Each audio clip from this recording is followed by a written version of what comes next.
사랑이 틀렸는지, 시간이 틀렸는지 누가 먼저 무너질까요? 이 질문이 머릿속에서 빠지질 않더라고요. 강재인은 황기찬의 고백을 듣고도 바로 대답하지 못했는데요. 가슴 한편에서는 여전히 김도윤의 묵직한 온기가 떠오르고 있었습니다. 김도윤이 옆에서 힘들면 제 앞에서는 굳이 괜찮은 척하지 말라고 낮게 말했을 때 강재인은 그 말 한마디가 얼마나 위험한 위로인지 알고 있었는데도 잠시 기대고 싶어졌습니다. 황기찬은 자신이 흔들리고 있다는 걸 누구보다 먼저 알아차렸습니다. 그는 질투를 인정했는데요. 인정하는 순간부터 견딜 수 없어지더라고요. 강재인이 김도윤과 함께 웃는 장면이 머릿속에서 반복 재생되면서 스스로에게 사업을 위해 감정을 묶어두자고 다짐했지만 다짐은 언제나 현실보다 약했습니다. 그는 결국 재인을 강제로 데리고 나가 마음을 고백했는데요. 말이 끝나자마자 스스로도 그 방식이 최악이었다는 걸 깨달았습니다. 당신 옆에 다른 남자가 있는 게 싫다는 고백은 사랑이라기보다 독점처럼 들렸고 그 말이 강재인을 더 멀어지게 만든다는 것도 알고 있었죠. 그 사이 태오리는 조심스레 황지호에게 다가가기 시작했습니다. 태오리는 황지호의 취향을 몰라 장난감 선물 하나도 쉽게 고르지 못했는데요. 그래서 더 신중했었습니다. 그는 아빠라는 이름을 원하지 않는다고 솔직하게 인정했는데요. 지금은 그저 이 아이와 자연스럽게 인사를 나누고 아이가 낯설어하지 않을 만큼의 거리를 지키는 게 먼저라고 생각했더라고요. 도둑이 제발 저린다는 말, 그 말이 자꾸 제 귀에 걸리네요. 태오리가 스스로에게 중얼거린 말은 강세리에게도 그대로 가서 꽂혔습니다. 강세리는 자신이 지켜온 현재가 누군가의 과거 진실 때문에 무너질까봐 더 예민해졌고 예민해진 마음은 날카로워서 가까운 사람을 먼저 베곤 했습니다. 강세리는 태오리를 밀어내려는 대신 먼저 강재인을 흔들어 보기로 마음먹었습니다. 강재인이 태오리와 대화하는 장면을 의도적으로 기록해 황기찬에게 건넸는데요. 재인은 당신에게 관심 없어요라며 균열을 키우려 했었더라고요. 그런데 황기찬은 생각보다 덜 흔들렸습니다. 일로 만난 거다. 저녁 준비나 해라. 그의 말은 강세리를 잠시 진정시키는 듯 보였지만 사실 그 말 뒤엔 알 수 없는 불신이 동반되어 있었고 그 불신은 시간이 지나며 더 짙어졌습니다. 강세리는 자신이 여전히 아내로 여겨지고 있다며 안도했지만 곧 다가올 손님이 태올이라는 사실을 알고 당황했는데요. 당황은 두려움의 다른 이름이었습니다. 정윤희는 이 모든 장면들을 조금 멀리서 지켜보고 있었습니다. 정윤희는 투자사 대표답게 감정보다 데이터를 신뢰하는 인물이라서 사람들의 눈빛에서 숫자로 표현되지 않는 리스크를 찾아내는데 능숙했는데요. 최근 황기찬의 사업건에 태오리가 마치 열쇠처럼 엮이고 있다는 점을 미심쩍게 봤습니다. 정윤희는 황기찬에게 계약 전에 거쳐야 할 윤리신원 실사를 은근히 강조했는데요. 말은 부드러웠지만 의미는 분명했었습니다. 우리가 맞는지 아닌지 지금 확인해요. 이건 돈의 문제가 아니라 함께 갈 사람인지의 문제라는 뜻이었죠. 윤 비서는 양심과 충성 사이에 오래 서 있었는데요. 오래 서 있으면 다리가 저리고 결국 한쪽으로 기울듯이 그 역시 기울었습니다. 윤 비서는 강세리가 과거 캐서린이라는 이름을 사용하며 만든 자취들을 어렴풋이 알고 있었고 몇 가지 문서의 날짜와 서명을 대조해보니 설명되지 않는 틈이 생기더라고요. 그는 강재인에게 직접 달려가진 못했지만 익명으로 단서를 흘렸습니다. 병원 명세서 한 장, 보험 청구 이력의 빈칸, 그리고 사라진 출생신고의 빈행. 그 빈칸들 사이를 잇는 실마리를 강재인이 찾을 거라 믿었기 때문이죠. 강재인은 의심을 품을 때 눈빛이 달라지는 사람이었습니다. 누군가는 그 눈빛을 차갑다고 했지만 사실 그건 두려움을 끌어안는 방식이었는데요. 두려움을 숫자로, 시간표로, 증거로 바꾸면 덜 아프니까요. 강재인은 익명 제보로 받은 병원 명세서를 들고 오래된 노트를 펼쳤고 그 노트엔 낡은 주소 하나가 적혀 있었습니다. 보건센터 앞 공중전화라고 덧붙여 쓴 글씨. 그곳을 기억하는 사람이 바로 노숙자라고 불리던 그 여성이었죠.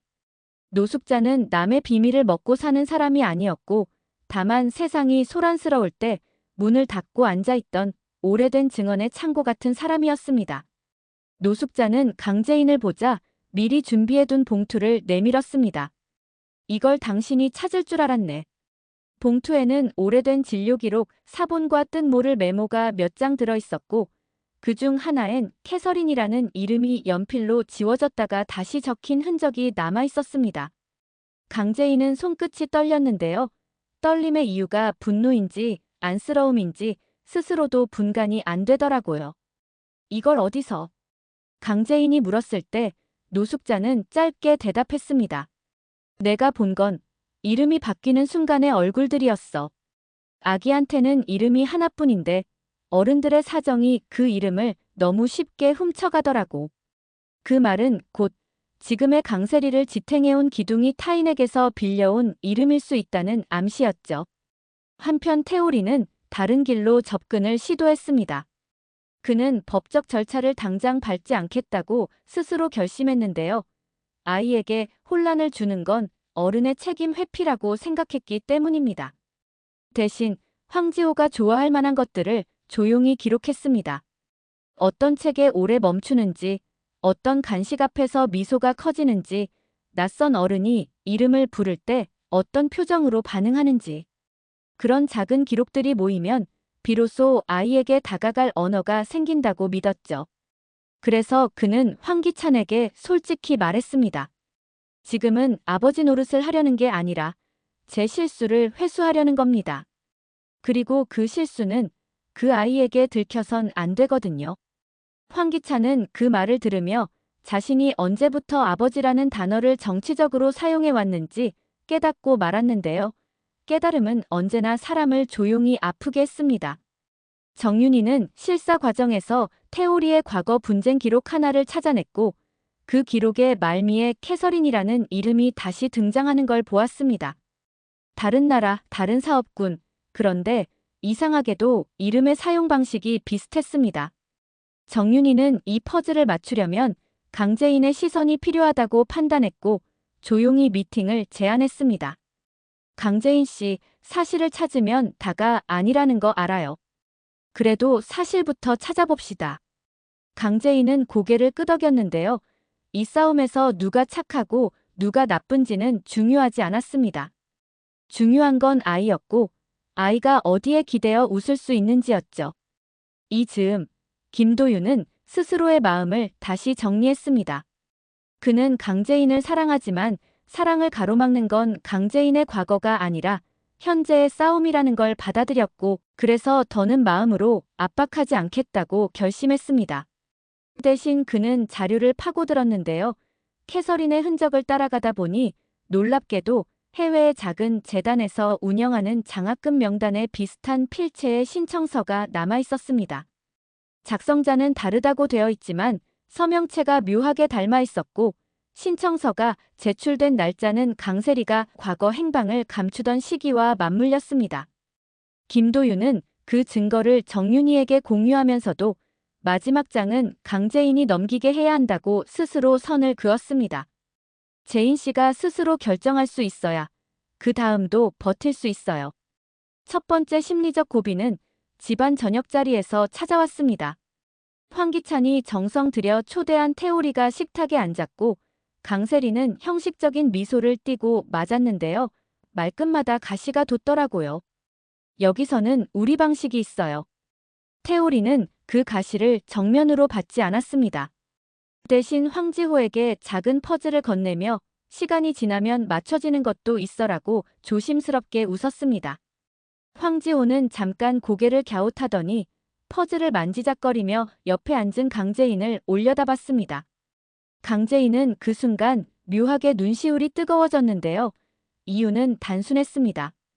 아이가 퍼즐을 건드리는 손이 어딘가 낯익었기 때문이죠. 손가락 끝을 모아 테두리부터 맞추는 습관. 제인은 그 습관을 예전에 어디선가 봤었다고 아주 오래전 누군가를 통해 배웠다고 느꼈습니다. 두 번째 고비는 윤 비서가 자신에게 남겨둔 사본이 누군가에 의해 사라졌다는 사실을 알게 된 순간이었습니다. 윤 비서는 단서를 넘긴 뒤 별일 없는 듯 일상을 보냈지만 그의 눈빛은 자주 뒷자리를 후쳤습니다. 결국 그는 작은 사고를 당했는데요. 다행히 크게 다치지는 않았지만 휴대전화가 망가져 복구가 어려웠고 사무실 프린터의 출력 기록도 누군가가 정리해버렸더라고요. 강세리는 침착한 척했지만 손톱 밑이 하얗게 질릴 정도로 주먹을 꽉 쥐고 있었습니다. 무언가가 제자리로 돌아가려는 소리가 들려온 거죠. 그리고 그 소리는 자신이 쌓아올린 이름의 성벽에 균열을 내는 소리이기도 했습니다. 세 번째 고비는 정윤이가 공식 미팅에서 윤리 리스크를 테이블 위에 올려놓으면서 찾아왔습니다. 우리 이름의 문제부터 풀어봅시다.